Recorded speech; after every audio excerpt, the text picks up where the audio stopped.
नमस्कार मंडळी, शानदार मराठी रेसिपीमध्ये सर्व खवय्यांचे मनापासून स्वागत आहे. तर आज मी तुम्हाला कोणतीही पूर्वतयारी न करता एकादशी उपवासाला मस्त असा खमंग टेस्टी नाश्ता बनवून दाखवणार आहे. म्हणजे फराळीचा प्रकार बनवून दाखवणार आहे. साबुदाणा वड्याला उत्तम पर्याय आहे. तुम्हाला साबुदाणा वडा खाऊन खाऊन कंटाळा आला असेल तर ही कमी तेल पिणारी एकदा ही रेसिपी ट्राय करा.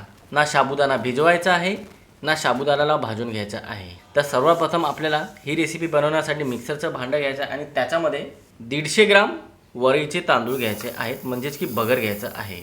तुम्हाला बगरला धुवून घ्यायचं नाही. एखाद्या स्वच्छ कापडाने म्हणजेच की कोरड्या कापडाने कॉटनच्या त्याच्यावर चांगल्या प्रकारे ह्याला पुसून घ्या. कारण की आपण मार्केटमधून आणलं की हे पॅकेट बंद असतं आणि ह्याला केमिकल लागलेलं असतं. जास्त दिवस स्टोअर करण्यासाठी केमिकल लावतात. ते केमिकल चांगल्या प्रकारे निघण्यासाठी आपल्याला कापडाने ह्याला पुसून घ्यायचं आहे. किंवा तुमच्याकडे वेळ असेल तर एक 15 ते 20 मिनटं किंवा अर्धा तास उन्हामध्ये ह्याला ठेवू शकता. पण आता सध्या तरी ऊन नाही, पावसाळ्याचे दिवस आहेत. अगोदर आपल्याला ह्याला चांगल्या प्रकारे बारीक वाटून घ्यायचं आहे. तर मंडळी आपण पाहू शकता मस्त अशी याची बारीक पावडर झालेली आहे. आता याच्यामध्ये आपल्याला ज्या वाटीने मी बगर मोजून घेतलेलं त्याच वाटीने अर्धी वाटी साबुदाणा घ्यायचा आहे. साबुदाण्याला सुद्धा चांगलं पुसून घेतलेलं आहे आणि न भाजताच घेतलेलं आहे बरं का.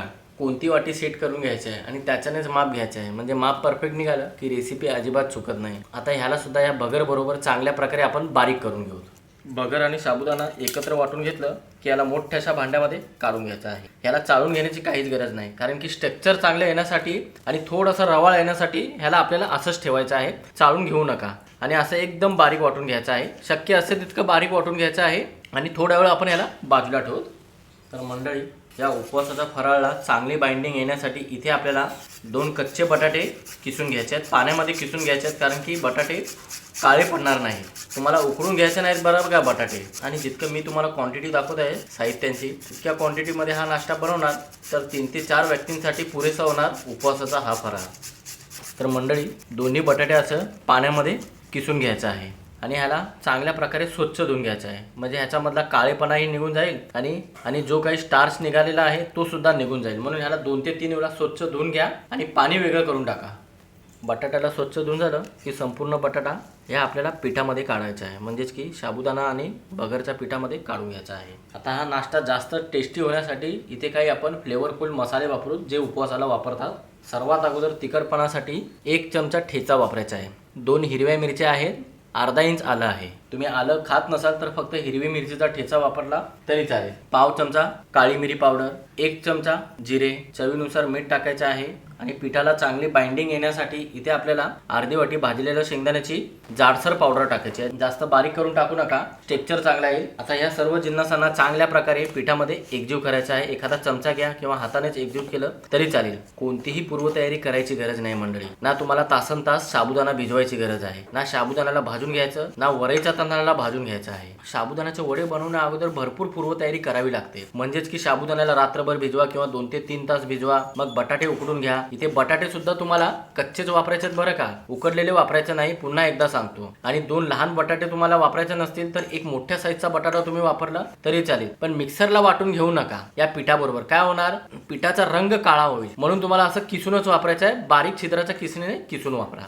सर्व जिन्नस चांगल्या प्रकारे पिठाला लागले गेले आहेत. म्हणजेच की मस्तपैकी एकजीव करून घ्यायचा आहे. आता इथे आपल्याला थोडं थोडं पाणी टाकत घट्टसर बॅटर बनवून घ्यायचं आहे. एकदाच संपूर्ण पाणी टाकू नका, नाहीतर पातळ होईल. थोडं थोडं पाणी टाका, म्हणजे बॅटर चुकणार नाही. आणि चांगल्या प्रकारे पिठामध्ये एकजीव सुद्धा करायचा आहे. गुठळ्या पडायला नाही पाहिजे. तर मंडळी पाहू शकता पाणी भरपूरच कमी प्रमाणात वापरलेलं आहे आणि असं घट्टसर आपल्याला बॅटर तयार करून घ्यायचं आहे. अजिबात पातळ करायचं नाही किंवा मध्यम करायचं नाही. असं आपल्याला बॅटर अगोदर तयार करून घ्यायचं आहे. आता काय करायचं, झाकण लावायचं आहे. एक 10 मिनटं ह्याला रेस्ट देऊ, म्हणजे बॅटर चांगल्या प्रकारे सेट होणार. आता जोपर्यंत बॅटर सेट होतोय तोपर्यंत आपण मस्त चटणी बनवून घेऊ. त्यासाठी मिक्सरच्या भांड्यामध्ये 4 ते 5 हिरव्या मिरच्या घ्यायच्या आहे किंवा तिखट तुम्ही तुमच्या आवडीनुसार कमी जास्त करू शकता. 2 इंच आलं असं लहान तुकडे करून घ्यायचं आहे. लसूण नाही वापरायचं. 1 चमचा जिरे, 1 ते 1.5 चमचा भाजलेल्या शेंगदाण्याचे कूट. तुमच्याकडे भाजलेल्या शेंगदाण्याचे कूट नसेल तर तुम्ही भाजलेले शेंगदाणे 2 ते 3 चमचे वापरू शकता. चवीनुसार सेंधव मीठ आणि 2 चमचे दही. दही वापरायचे नसेल तर तुम्ही 1 लिंबाचा रस वापरला तरी चालेल. आता अगोदर आपल्याला ह्याला एकदम बारीक वाटून घ्यायचा आहे. मग तुमच्या आवडीनुसार, म्हणजे तुम्हाला चटणी कशी खायला आवडते, पातळ किंवा घट्ट त्यानुसारच ह्याच्यामध्ये पाणी वापरायचं आहे आणि एकदम बारीक वाटून घ्यायचं आहे। तर पाहू शकता मंडळी, मी थोडीशी पातळ बनवलेली आहे ही चटणी। तुम्ही वाटलं तर या चटणीची कन्सिस्टन्सी घट्ट ठेवू शकता। आता चटणी पूर्णपणे तयार झाली की थोड्या वेळाला आपण बाजूला ठेवू। बरोबर 10 मिनिटं झालेले, झाकण काढायचं आहे आणि पाहू शकता 10 मिनिटानंतर थोडंसं ह्याच्यामधलं पाणी आटून गेलेलं आहे, कारण की साबुदाणा थोडंसं पाणी शोषून घेतं। आता ह्याची चव चांगली येण्यासाठी इथे आपल्याला अर्धा लिंबाचा रस असं पिळून टाकायचा आहे। दही वापरायचं नाही बरं का, लिंबूच वापरा। दही वापरल्यावर पाणी जास्त सुटणार आणि बॅटर तुमचं बिघडू शकतं, म्हणून लिंबू वापरायचं आहे आणि चांगल्या प्रकारे ह्याला एकजीव करून घ्यायचा आहे। साबुदाण्याने पाणी शोषून घेतलं तरी पण बॅटर एकदम परफेक्ट झालेलं आहे बरं का। यापेक्षा जास्त पातळ कन्सिस्टन्सी करायची नाही। एकदा तुम्हाला शेवटची वेळ कन्सिस्टन्सी दाखवतो, पाहू शकता अशी परफेक्ट कन्सिस्टन्सी पाहिजे। सहजासहजी चमच्यापासून बॅटर वेगळं होत नाही अशी कन्सिस्टन्सी पाहिजे। आता काय करायचं, इडली पात्र घेतलेलं आहे आणि प्रत्येक खाण्याला आपल्याला तेल लावून घ्यायचं आहे आणि एक एक पळी ह्याच्यामध्ये असं बॅटर सोडायचं आहे। इनो सोडा न वापरताच ही रेसिपी आपल्याला बनवायची आहे। ह्याला तुम्ही साबुदाण्याची कचोरी सुद्धा बोलू शकता किंवा साबुदाण्याचे वडे बोलू शकता, नाव काही पण द्या, पण खायला एकदम भन्नाट लागते बरं का। असं एकदम कट टू कट आपल्याला बॅटर ह्याच्यामध्ये भरून घ्यायचं आहे। तर मंडळी, इथे अगोदरच स्टीमरमध्ये पाणी टाकलेलं आहे आणि पाणी चांगल्या प्रकारे गरम झालेलं आहे। एक एक करून सर्व भांडे आपल्याला या इडली पात्रात ठेवायचं आहे। 2 मिनिटांमध्ये 12 ते 16 आपल्याला हे नाश्ते बनवून घ्यायचे आहेत। आता काय करायचं, झाकण लावायचं आहे, गॅस फास्ट करायचा आहे। 2 ते 3 मिनिटं, जास्तीत जास्त 4 मिनिटापर्यंत वाफवून घ्या।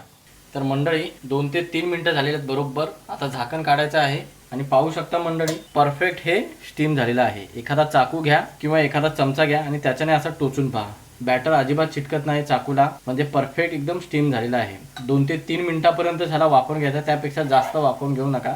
आता इडलीचं भांडं काढायचं आहे आणि चांगल्या प्रकारे थंड करून घ्यायचं आहे। इडली स्टीमर पूर्णपणे थंड झाल्यानंतरच आपल्याला याला डिमोल्ड करायचं आहे, नाहीतर काय होणार, खालती चिटकणार जास्त। आणि ह्याची कडं मोकळं करून एखादा चमचा घ्या आणि चमच्याला पाणी लावा, म्हणजे लवकरात लवकर हे डिमोल्ड होतं। पाहू शकता असा आपल्याला नाश्ता अगोदर तयार करून घ्यायचा, म्हणजेच की ही बटाट्याची आणि साबुदाण्याची कचोरी तयार करून घ्यायची आहे। असं सर्व मी डिमोल्ड करतो, नंतर मग पुढची स्टेप दाखवतो।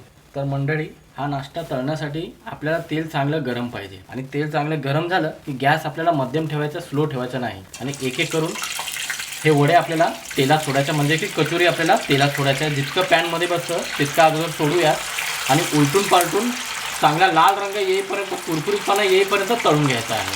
आपण अगोदरच वाफवून घेतल्यामुळे ह्याला जास्त वेळ लागणार नाही, फक्त 2 ते 2.5 मिनिटं लागणार, त्यापेक्षा कमी सुद्धा वेळ लागू शकतो। पाहू शकता मंडळी, फक्त 2 मिनिटांमध्ये मस्त असा लाल रंग येईपर्यंत ह्याला तळून घेतलेला आहे आणि कुरकुरीतपणाही भन्नाट आलेला आहे। आता अशाच पद्धतीने उरलेला नाश्ता तळून घेतो आणि ह्याला एका प्लेटमध्ये काढून ठेवतो। तर मंडळी, जितकं मी तुम्हाला प्रमाण सांगितलेलं आहे सर्व साहित्याचा, त्या साहित्याच्या प्रमाणानुसार तुम्ही ही साबुदाण्याची कचोरी बनवणार तर 32 कचोरी होणार। ह्याला तुम्ही साबुदाण्याचा वडा बोला, साबुदाण्याची कचोरी बोला किंवा फ्राय इडली बोला, नाव काही पण द्या, पण इतकी जबरदस्त कुरकुरीत झालेली आहे। साबुदाण्याच्या वड्याला मस्त पर्याय आहे। 2 बटाटे वापरणं महत्त्वाचं आहे, त्याच्यामुळे जास्त कुरकुरीतपणाही येतो आणि चवीला एकदम भन्नाट होतो। पाहिलं ना किती कुरकुरीतपणा आहे आणि मधून सुद्धा मस्त वाफला गेला आहे आणि तळला सुद्धा गेला आहे। तर मंडळी, आजची ही एकादशी उपवासाची कचोरी कशी वाटली नक्की कळवा तुमची प्रतिक्रिया कमेंट बॉक्समध्ये। चला तर मंडळी, अशाच नवनवीन रेसिपीचं पुन्हा एकदा भेटूया। धन्यवाद।